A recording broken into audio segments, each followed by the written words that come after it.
Assalamualaikum warahmatullahi wabarakatuh. Hari ini saya nak buat ulasan perlawanan di antara Sabah menentang Kelantan United dalam pusingan kedua Piala FA.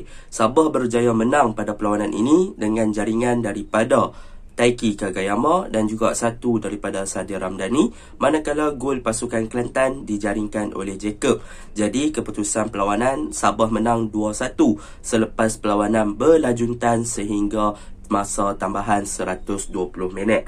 Baiklah, untuk pada perlawanan ini boleh saya katakan Jacob dan juga Sadil menjaringkan dua gol yang menarik dan boleh dikatakan world class gol lah. Dan kedua-dua pasukan menunjukkan corak permainan yang teratur dan juga tersusun. Boleh saya katakan Kelantan United juga mempamerkan aksi yang lebih teratur dari segi serangan untuk menyerang pasukan Sabah. Tetapi sayang apabila peluang-peluang yang terhidang mereka gagal memanfaatkan dengan sempurna.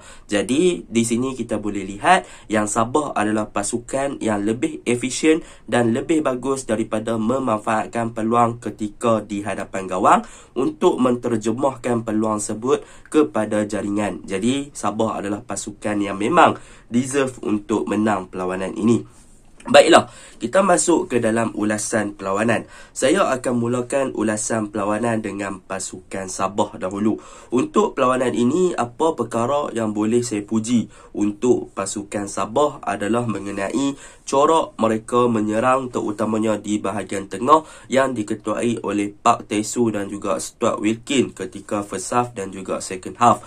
Yang mana bagi saya Stuart Wilkin dan juga Park Tae-soo telah memberikan satu dimensi dan juga satu corak permainan yang menarik di bahagian tengah pasukan Sabah untuk pasukan Sabah memulakan build up. Bahkan mereka berdua ni juga menunjukkan satu performan yang baik ketika membantu bahagian pertahanan pasukan Sabah ketika diserang oleh pasukan Kelantan United. Yang mana kita boleh tengok Park Tae-soo sentiasa beraksi sebagai pemain defensive midfielder untuk bertindak di hadapan pertahanan ataupun dua centre back pasukan Sabah ketika Sabah diserang untuk memastikan yang kubu ataupun pertahanan pasukan Sabah gagal ditembusi oleh barisan serangan pasukan Kelantan United. Jadi barisan tengah pasukan Sabah ni memang menunjukkan satu performan yang baik lah. Park Tae-soo more tu untuk defensif, manakala Stuart Wilkin more tu untuk attacking pada perlawanan ini. Itu yang pertama yang boleh saya puji untuk pasukan Sabah. Yang kedua yang boleh saya puji untuk pasukan Sabah adalah tentang defense department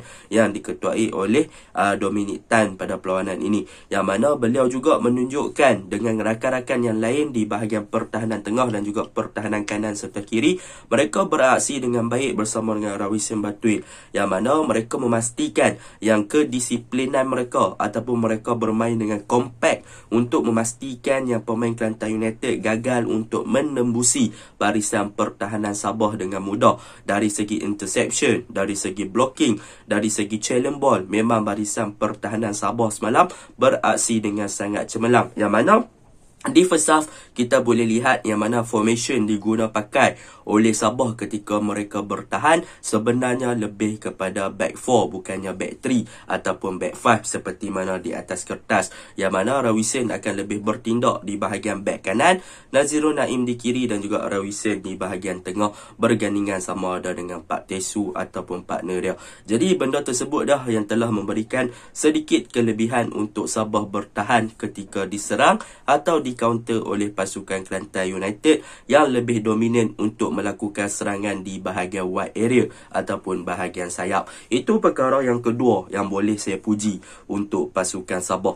Yang ketiga yang boleh saya puji untuk pasukan Sabah adalah tentang kecemerlangan goalkeeper mereka, iaitu Damien Lim, yang mana pada perlawanan semalam boleh dikatakan Damien beraksi dengan sangat cemerlang dan beliau berjaya menyelamatkan percubaan pada minit 116 daripada pasukan Kelantan United untuk memastikan yang gawang beliau tidak dibolosi. Jadi itu boleh saya katakan penyelamatan yang crucial ataupun penyelamatan yang memang penting untuk membolehkan Sabah layak ke peringkat seterusnya dalam saingan Piala FA. Memang satu reflection yang bagus, positioning yang bagus dan juga pembacaan bola yang bagus daripada Damien Lim pada perlawanan semalam untuk memastikan yang gawang beliau sentiasa dijaga rapi dan tidak dibolosi. Namun begitu beliau tewas jugalah 1-0 satu gol melalui jaringan daripada Joshua Jacob, yang memang satu percubaan yang boleh saya katakan world class goal. Memang padu, susah nak tepih bola tu, tetapi sepanjang game Demelim bertindak dengan cemerlang.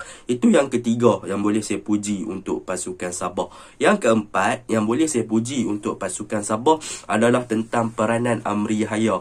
Pada perlawanan ini kita dapat lihat yang umur bukan penghalang untuk beraksi sepanjang 120 minit, dan yang paling penting adalah dari segi konsistensi, yang mana sepanjang 120 minit Amri Yahya berjaya menunjukkan yang beliau mampu beri yang terbaik kepada pasukan Sabah dari segi menyerang. Bahkan dari segi bertahan pun Amri banyak juga membantu. Jadi boleh saya katakan Amri Yahya adalah bukti bahawa sekiranya pemain mengekalkan tahap kesihatan yang bagus, maka mereka sentiasa boleh bermain walaupun di umur yang dah kata usia meningkat 40 lebih dah. Semalam Amri Yahya menunjukkan aksi yang cemerlang, ada beberapa percubaan yang menarik, ada beberapa gerakan dan juga hantaran yang menarik, tetapi gagal disudahkan dengan baiklah oleh diri dia sendiri dan oleh barisan hadapan pasukan Sabah. Dan yang kelima yang boleh saya puji untuk pasukan Sabah adalah mengenai peranan Taiki Kagayama. Taiki Kagayama pada perlawanan semalam boleh dikatakan diletakkan sebagai striker ataupun penyerang, ataupun boleh dikatakan konektor di bahagian tengah. Dan peranan Taiki ni boleh dikatakan sangat-sangat bagus, walaupun boleh dikatakan dia jarang dapat support ataupun backup daripada bahagian tengah, tetapi work rate, kerajinan yang ditunjukkan oleh Taiki semalam berjaya untuk membantu barisan serangan Sabah lebih efektif ketika menyerang dan memastikan yang Sabah sentiasa dominate untuk menyerang pasukan Kelantan United. Dan yang terakhir yang boleh saya puji untuk pasukan Sabah adalah dengan pertukaran yang dimasukkan, iaitu apabila Datuk Ong Kim Swee mengambil keputusan untuk membawa masuk Sadir Ramdhani ke dalam skuad pasukan Sabah, yang mana pada perlawanan ini boleh saya katakan kemasukan Sadir Ramdhani dan posisi yang diletakkan oleh Datuk Ong Kim Swee pada perlawanan ini adalah Sadir bertindak di bahagian tengah, yang mana beliau lebih memfokuskan sorak permainan di bahagian tengah ataupun attacking area di bahagian tengah lah. Dan perkara tersebut menunjukkan yang Sadir mempunyai kualiti yang sangat bagus untuk beraksi sebagai attacking midfielder ataupun pemain serangan di bahagian tengah, yang mana beliau menunjukkan satu kualiti yang cemerlang dari segi ball control, dari segi finishing memang satu gol yang lawa. Daripada segi ketenangan, dia boleh link up dengan bahagian sayap dan juga bahagian striker Taiki dan juga Amri di kanan atau di kiri dengan sangat-sangat cemerlang. Jadi kemasukan Sadir tu telah memberikan sedikit kelebihan untuk Sabah di bahagian tengah untuk lebih ofensif dan untuk lebih menyerang pasukan Kelantan United di extra time ketika itu.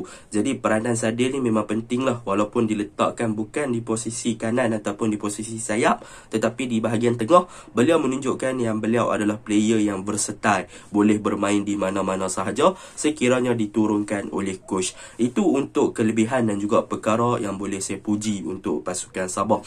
Untuk kelemahan pasukan Sabah pada perlawanan ini boleh saya katakan yang pertama, wingback mereka gagal berfungsi dengan baik sewaktu 90 minit yang pertama, yang mana kita boleh tengok peranan Antana Balin di bahagian kanan boleh dikatakan sedikit tenggelam dan banyak gerakan-gerakan dilakukan oleh Amri Yahya berkesorangan di bahagian kanan. Bahkan Antana Balin juga gagal untuk memainkan peranan ketika bertahan. Jadi boleh saya katakan Antana Balin pada perlawanan ini agak sedikit tenggelam sebagai peranan beliau sebagai wingback, dan beliau perlu improve dari masa ke semasa. Begitu juga dengan bahagian kiri, yang mana Nazirul Naim lebih bertindak sebagai lebih bertindak sebagai left centre back, dan peranan Syarizan di bahagian kiri juga agak tenggelam, yang mana beliau tidaklah seefektif yang seawal game, yang mana awal game mereka attack melalui Syarizan, tetapi apabila masuk dalam 10 ke 20 minit yang dah lepas paruh masa pertama tu, dia dah mula slow dan dah tak nampak gerakan-gerakan menarik yang dilakukan oleh pasukan Sabah menggunakan wingback. Jadi untuk perlawanan ni memang kegunaan wingback di bahagian kanan dan juga bahagian kiri pasukan Sabah tu agak sedikit tenggelam berbanding sekiranya Sabah menggunakan Rizal di bahagian kanan dan juga Tommy Mawat di bahagian kiri. Barulah kita nampak perlawanan Sabah tu lebih rancak lah pada perlawanan-perlawanan sebelum ini. Itu untuk pasukan Sabah. Dan untuk pasukan Kelantan United. Apa yang boleh saya puji untuk pasukan Kelantan United adalah daripada segi build up mereka. Mereka bermain dengan baik, mereka mengekalkan serangan di bahagian wide area ataupun bahagian sayap dengan sangat bagus.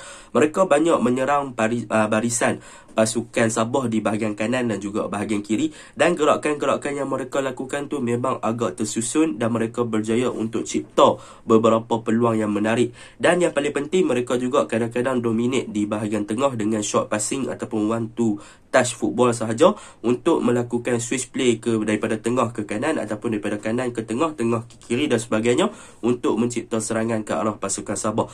Tetapi yang menjadi masalah kepada pasukan Kelantan ni, mereka dah bermain dengan lawa, mereka dah ada ball position, short pass, dah berjaya untuk mencipta serangan, tetapi daripada segi penyudah, iaitu daripada segi finishing, mereka gagal untuk memanfaatkan peluang-peluang yang ada untuk memastikan yang mereka mampu untuk convert ataupun menukar peluang tersebut kepada jaringan. Itu yang menyebabkan mereka sedikit tumpul di bahagian hadapan. Dan yang kedua yang boleh saya puji juga tentang pasukan Kelantan ni adalah mengenai Jesse Jacob. Yang mana Jacob ni, kalau kita tengok, dia ada beberapa kali dia cuba untuk melakukan percubaan jarak jauh disebabkan mereka tak boleh nak tembusi ataupun tak boleh nak masuk ke dalam D-box pasukan Sabah. Dan dia cuba untuk melakukan percubaan jarak jauh sekali, dua kali, dan kali ketiga beliau tidak berputus asa dan beliau berjaya untuk menjaringkan gol yang sangat cantik daripada luar kotak penalti selepas usaha beliau yang berterusan. Jadi boleh saya katakan beliau adalah player yang cemerlang.